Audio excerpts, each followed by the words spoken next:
My wedding was September 21st, 2019. We had a fairly decent-sized wedding. My cousin, on my stepdad's side, we are not close whatsoever. And her boyfriend have only been dating not even 6 months at this point. I've met the guy once before my wedding and he never shows up to any family functions. We're all having a great time at my wedding. My husband and I are mingling with guests while everyone dances. The next thing I know is my cousin's boyfriend asks the DJ for his mic and goes to the center of the dance floor saying he has an announcement to make and calls my cousin over. So, I rush over and say, "Nope, no one is getting engaged during my special day, especially during my reception. You can get engaged later tonight but not right now. It's my day. Thank you for understanding," and I go to walk away. My cousin starts puffing and my aunt, her mom, starts yelling at me and calling me an entitled brat. It causes a huge fight and they all end up leaving. My mom, stepdad, dad, and stepmom all are on my side and were even pissed that they think it's okay to do that during a wedding they all paid for. My nana, stepdad's mom, says I was wrong and told me to apologize and call them over and allow him to propose. Needless to say, it didn't happen. Flash forward to Christmas. It was terrible. My stepdad's entire side were rude and ignoring my husband and I. And of course, guess what happens? My cousin and her now fiancé announced their wedding date, September 21st, 2020. I'm beyond pissed and so not planning to go. It's my damn 1-year wedding anniversary. My family is upset that they would do that to piss me off for not allowing them to get engaged during my reception. My cousin says they chose to get married on their 1-year engagement anniversary. Either way, regardless of the real reason, I'm still upset. Of course, my nana is super excited. I have 3 siblings between the ages of 10 and 18. I'm the oldest, fourth at 25. Every year on every single one of our birthday, we're expected to celebrate my mom as well. We've done it since we were little. It was taught to me as giving thanks for carrying plus giving birth to us. Which I'm all for. I am grateful as we wouldn't be here without her. The issue is though, it becomes less of our birthday and more so an anniversary for the day our mom gave birth.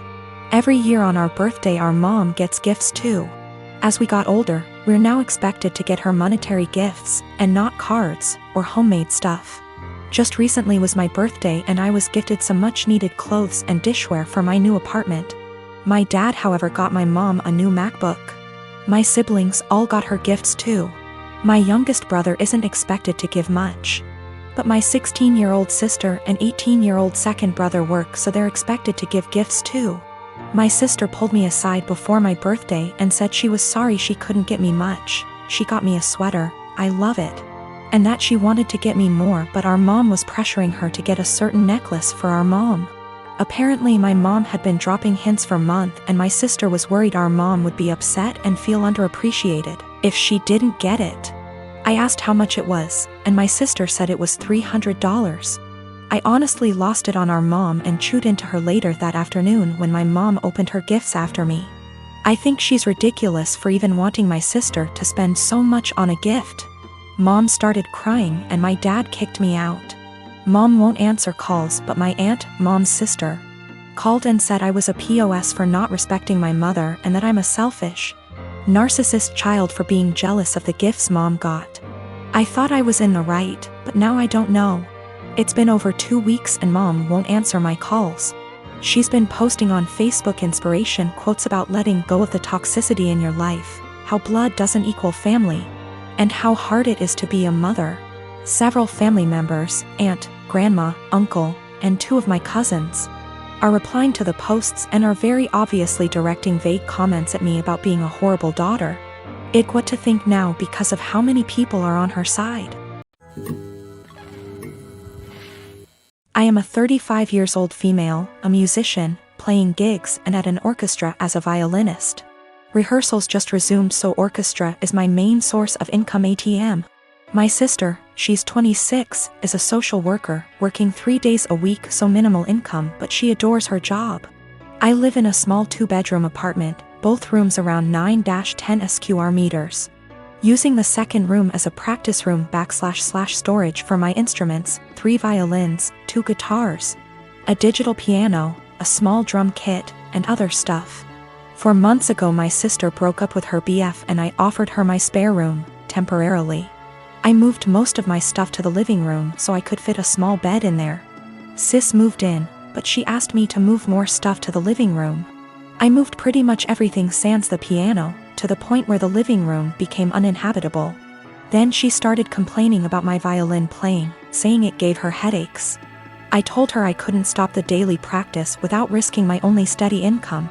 The arguments got worse.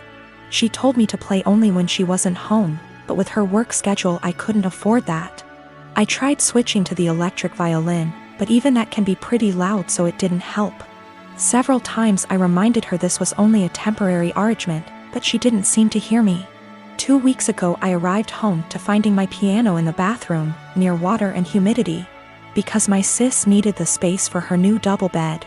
When I told her she can't SRSLY expect me to store my piano there, she said, "Yeah, you will just have to sell it, I guess." I got so mad I told her she has 7 days to leave, but she didn't take me seriously. For a week I only talked to her to remind her how much time she has left, but she always laughed it off, told me to stop acting like a crazy person. When the deadline came I boxed up all her stuff while she was at work, booked an Airbnb bedsit close by and drove her stuff there.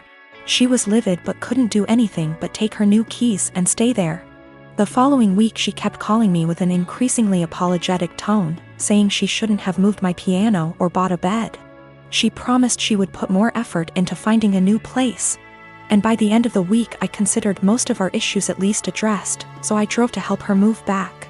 But when I was carrying the first box down, she went, "I do hope you will at least stop with the violin this time."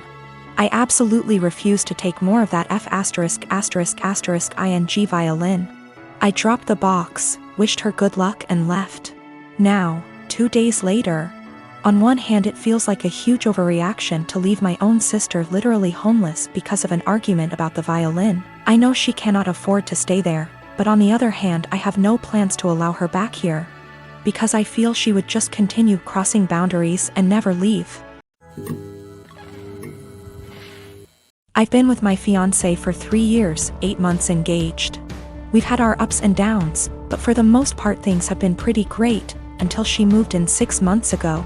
We've been combining our lifestyles and finances, basically easing into merging our lives together. The problem is she's a people pleaser, in her own words. She's been in therapy for 6 years, and I guess I never knew how bad it was until moving in with her. A lot of which she's hidden from me. She recently was promoted into accounts payable at her company and realized she is the lowest paid person on payroll. She didn't negotiate a good starting wage, and has never asked for a raise, or had one, despite multiple promotions. She inherited a car a few months ago and sold it. She had offers online from $18,000 to $25,000, but sold it to the first person who showed up for $10,000. She caught someone stealing her bike at college. The woman stealing the bike managed to convince my fiancé that it was actually her bike and my fiancé just let her take it, despite the fact that she caught the woman cutting her bike lock. Last spring was my 30th birthday and she ordered a giant chocolate cake for the party. The cake normally comes with nuts, but given my allergy for nuts she ordered it without them. Well, when she went to pick it up and it had nuts on it, she just paid for it and brought it home. I couldn't even be in the same room as the cake. Which brings us to tomorrow. My father recently passed away and I need to fly to the other end of the country to get things sorted out with family, attend the funeral, etc. Meanwhile, we recently had a pipe burst in our home, and the contractors will be out tomorrow to fix it. My flight's at 6 a.m. and my fiancé will have to handle it, including all the negotiations because we don't know the extent of the damages. I've been giving it a lot of thought and I just don't trust my fiancé to handle it. And if I can't trust or rely on her to do something like this, how can we really be life partners? I mean, I trust that she is always looking out for me, and has my best interest at heart, but I can't trust her to get things done. We've talked about it a few times before, but it's been unproductive. She's convinced she's just being nice and doesn't like confrontation, then brings up examples of extremely confrontational people. I think she puts her aversion to conflict above her / our long-term goals, and she needs to find a happy medium. She doesn't understand how negatively this is impacting her life. But at the same time, we've had some amazing years together and she really is a great person. We're compatible in almost every other way.